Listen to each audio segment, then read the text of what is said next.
আজ আসুক মেয়েটা বাড়িতে, সবাই শুধু নালিশ করে যায়। বাই বাই টাটা, আজ আসুক। গোপাল কাকা ঠিক এসে বাবাকে নালিশ করে গেল, কি হবে?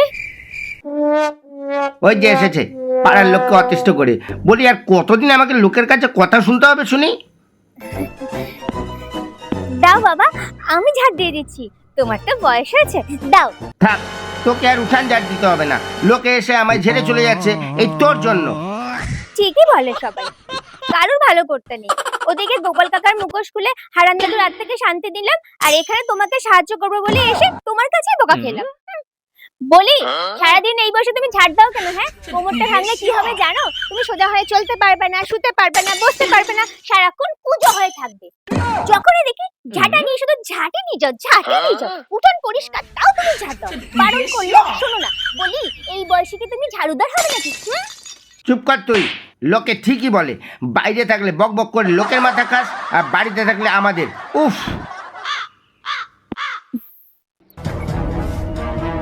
গোপাল কাকা, আমার নামে তুমি নালিশ করে গেলে তো, দেখো আমি এবার তোমার কি অবস্থা করি।